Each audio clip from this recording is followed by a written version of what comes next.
Hiya. There's only so long you can work on an RPG without doing quests, so that's been my aim since the last update. The problem with quests is that they touch on several areas. NPCs need to be able to give and receive them, but other actors in the world also need to be able to check against them, and they need to be persistent across things like map loads. I'd already started thinking about how to track state when I made the first dungeon. For that, I made a blueprint for the game state class with a bunch of booleans in that I could toggle on and off. This lets me quickly define a given state for the dungeon because each of the room controllers is responsible for reading and setting the state in that game state class. So basically, like when a player enters a room, the room controller reads the state and it configures the room to reflect how it should be. Now it doesn't matter if the player did this during gameplay or if I predefine it in the blueprint, the result is the same. This makes the dungeons re-entrant and it means I can kind of jump to any location at any state or any point of play through the dungeon. So the booleans are alright for tweaking, but I don't want to save and load them all. What I do at runtime is just compact them down into bit masks. Now if you've not heard of bit masks, they're really simple. An unsigned int is just a collection of bits, 8 bits in a byte, etc. Each bit is either on or off, so that's true or false. If I use an unsigned 64-bit integer, then I have 64 booleans in one nice portable package that's an absolute doddle to save. So, for example, that first dungeon, it uses 20 odd bits, and that's all of the state of the dungeon. That's all the events that could have happened in the dungeon.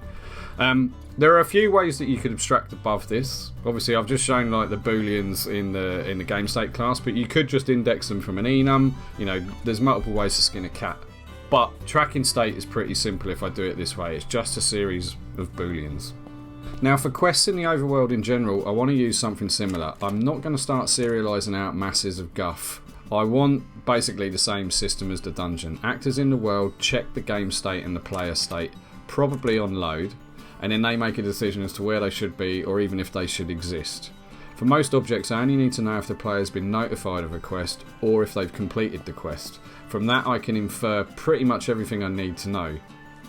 But I can't rely on having a map load, so I also need some way that the actors can be notified when an event happens, just in case I need to do something immediately.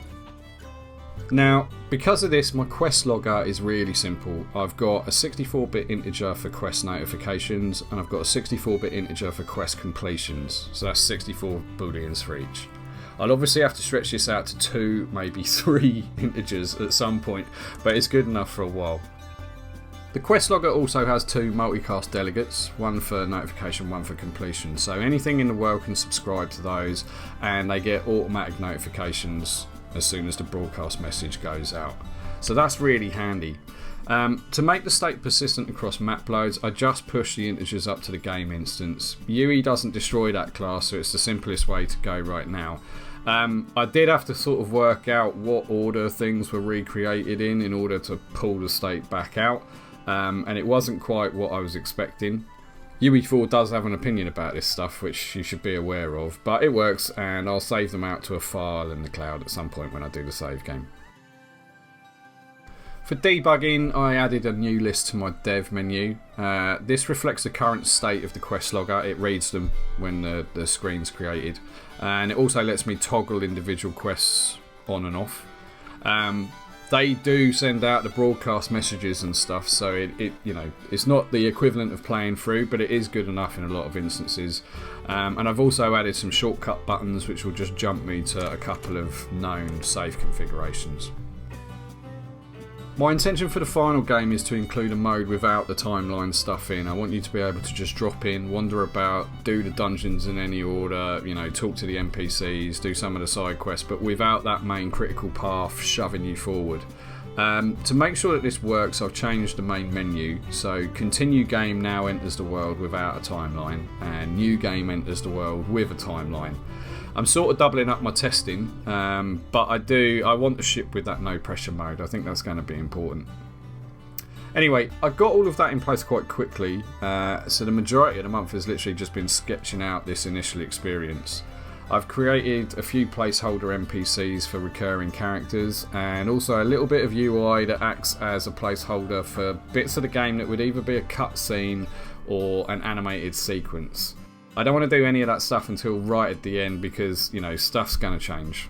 When I start working with a publisher, people will have their say about the story or the dialogue or something, so it's not really worth going there. But I do need a way of explaining to other people what my intentions are in the game, so that solves that problem. As of today, I've pretty much got all of the scaffold for the onboarding experience in place. Usual caveats, there's art missing, there's placeholder NPCs, blah blah blah. But there's a lot more stuff in the world, and the player rattles through a few quests to get them going. The quest notification UI is in. I've also done a journal which shows you what the quest is, gives you a few hints and tips on where to go in the world and stuff, so there's been a bunch of UI work. And I think the game's starting to find its personality now, which is sort of good. It's been a very code heavy month, and I think I'm going to step away from that side of things for a few weeks, just make some shiny and go around and start replacing bits and bobs of the art. Anyway, if you're a regular viewer, then you might be interested to know that I've started doing weekly dev diaries on my blog.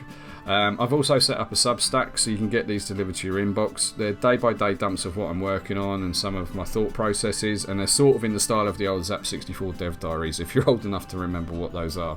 Anyway, thanks for watching. I'll be back again next month.